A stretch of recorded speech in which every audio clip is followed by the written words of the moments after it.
Hi, Scott Orland with CINEMA-Magazin. It has been incredibly generous of my next guest this year to allow other actresses to appear in movies because she's done about 3 or 4 herself. Anyway, Nicole Kidman, thank you for being here with us. Let's start out with Destroyer, because what is so incredibly impressive for me as an audience member watching this movie, I lost you in this role. It was everything, whether the way you look, the way you walk, the way you talk. Talk about that process for you. Good. All I can say is thank you. It was, I wanted to become believable as an alcoholic downbeat cop who's now on a path of salvation. And that's obviously so different from me. So I was like, okay, I have to go there to create this completely different psyche and persona and way of being in the world. What's kind of cool for an actor is you get to kind of slip into different shoes. Yes. Have skill sets that you normally would never do. Yes. Is there any part of you that could ever be an undercover detective?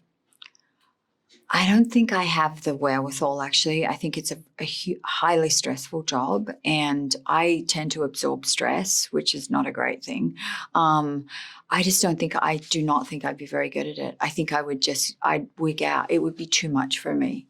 And obviously this character, it was too much. She was put in too young into an undercover situation, and it was too much for her. She couldn't handle it. And you see the havoc that is wreaked. So, but there's a certain type of person that can do it, and they're very, very good at it, obviously. I would be terrible. Well, let's talk about something maybe you were probably really good at. And that was being a half fish underwater, Aquaman. James Wan had this incredible process of simulating what it was going to be by having his actors in harnesses and wires and having the whole wet effect. You got to go through that. What was it like? That's right, because you visited the set. For me, I didn't have to do a lot of that. What they ended up doing with me is they made me more grounded. I'll use that word.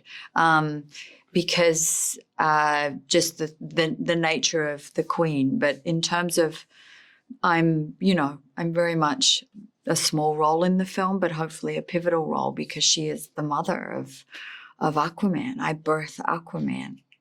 I mean, what an honor, right? It's fascinating. During a storm. Of course, there's a storm when Aquaman's born. Talk a little bit about thematic-wise what the story is. It's family, brother and brother, mother and parent and child. Yeah. 2 worlds colliding. Yeah. The others. Very reflective in some strange way about the world we're living in today.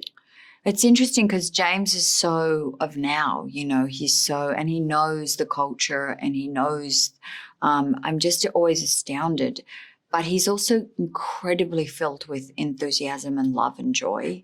So he's imbued this quite tumultuous Shakespearean type dueling between brothers and kingdoms. But there's still an enormous amount of joy in the film, which I find, it's amazing he can do that. But I think that's just his nature. I don't know if you've interviewed him, but he's very enthusiastic, right? And sees the good in everything. Talking about directors, let's go to your 3rd movie. We've got about 16 more to go. Stop, Joel Scott. Edgerton. Boy Erased. While it's an incredible piece of entertainment, talk about, again, thematically, what it's saying, and especially mother and child, that above all else, love wins. And I think that is the essence of that. And it's amazing to have the 2 roles in the 1 year and to be talking about 2 mothers that are on similar paths trying to heal damage they've done to their children. Yet they're polar opposites. The way they look, the way they speak, the way they think, the way they interact, the way they mother, everything is opposite. To have that on either end of the spectrum was extraordinary. And Martha is a real person. Obviously, she's called Nancy in the film, but she's Martha in real life, Martha Conley. And she taught me a lot.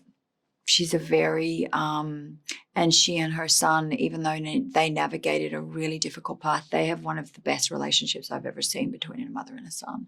So it shows you the power of apology and the power of being accountable for your mistakes and how you can heal. Well, thank you for the power of your talent. We really appreciate it as always. Thank you. And this is Scott Orland. Till next time.